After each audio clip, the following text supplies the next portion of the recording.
7 tiny habits we secretly use to size each other up, and how they affect our relationships. In every interaction we have, whether it's a casual chat or a serious conversation, we are constantly sizing up the people around us. We do this in subtle ways through tiny habits that speak volumes about how we perceive one another. Often, these behaviors happen without us even thinking about them.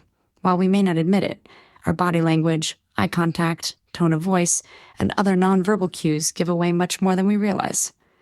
These small, often unconscious habits shape the way we form relationships, make judgments, and navigate social dynamics. In this blog, we'll explore 7 of these subtle actions we engage in to size each other up, and break down how they influence our connections with others. Understanding these tiny habits can empower us to be more mindful in our interactions, improving both our personal and professional relationships. 1. The glance. That lasts a bit too long. One of the most powerful nonverbal cues we use to size each other up is eye contact. It's the first thing we notice when we meet someone, and it's one of the most important indicators of trust and interest. Eye contact can make us feel more connected, but how long we maintain that gaze can reveal our deeper feelings. A glance that lasts too long can signal a variety of things: curiosity, attraction, or even judgment. The psychologists have long studied eye contact and its implications. Studies show that when we look at someone for longer than usual, it often indicates a desire to understand them better, perhaps reading their emotions or gauging their reactions.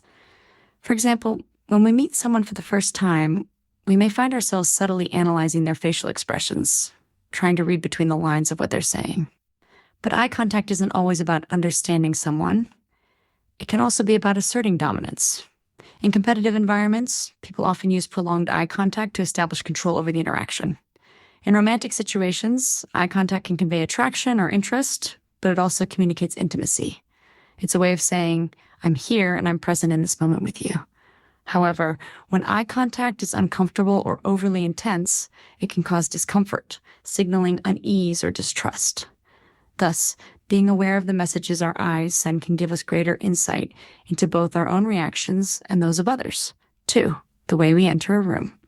How we carry ourselves when we first walk into a room can tell others a lot about how we feel in a given social situation. Whether we're nervous, confident, or disengaged, our body language when entering a room speaks volumes.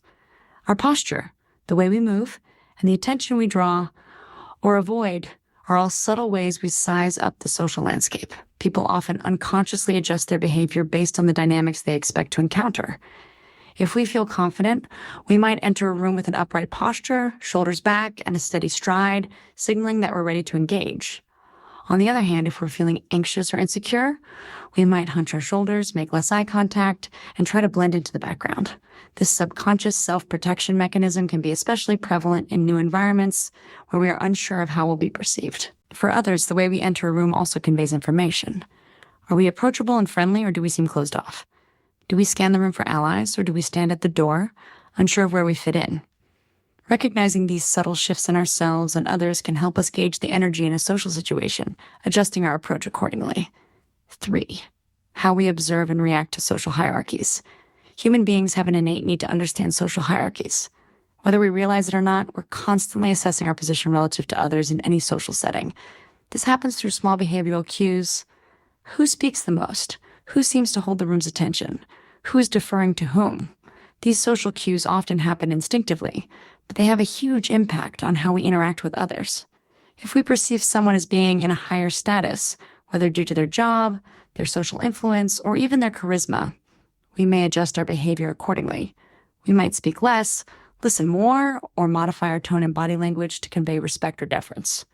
Conversely, when we feel that we have the upper hand in a conversation or social setting, we may unconsciously take on a more dominant posture, speaking with more authority or making bolder gestures. This tendency to size up social hierarchies is especially prevalent in competitive environments. In professional settings, for example, we often adjust our behavior depending on the perceived power dynamics. We may act more reserved around senior colleagues or take a more dominant stance when speaking with juniors. Understanding this tendency allows us to manage our own social positioning more effectively, whether we're striving to assert ourselves or seeking to build rapport with someone in a higher position. 4. The subtle checking of social media. We live in a digital age where much of our initial judgments about others are formed online. When we meet someone new, we may instinctively search for them on social media. A quick scroll through their profiles can reveal a treasure trove of personal information, their lifestyle, their interests, their social circle, and even their values.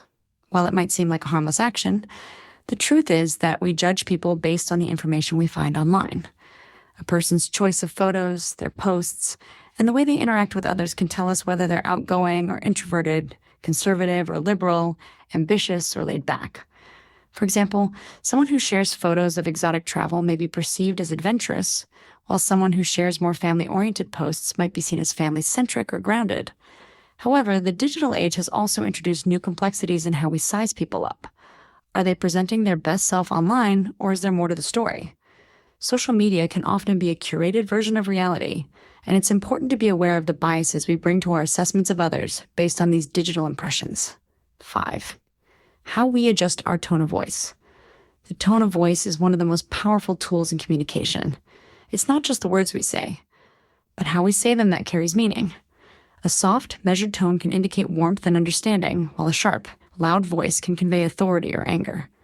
The way we speak to others can reveal how we feel about them, as well as our position in the conversation. For example, when we feel respected or valued by someone, our tone tends to soften, reflecting a sense of comfort and trust. On the other hand, if we're speaking with someone we perceive as inferior or unimportant, our tone may become more condescending or dismissive. Similarly, in situations of tension, we might raise our voices to assert dominance or use a quiet tone to show disinterest or even manipulation. Understanding how tone affects communication is essential, as it helps us gauge the emotional subtext of an interaction. By paying attention to shifts in tone, we can better assess whether a conversation is healthy or strained and adjust our own tone accordingly to foster better understanding. 6. The power of small touches. Touch is a subtle yet powerful way we communicate with others. A light touch on the arm, a hug, or a handshake can all express feelings of warmth, affection, or connection. On the flip side, avoiding touch altogether can signal disinterest or discomfort.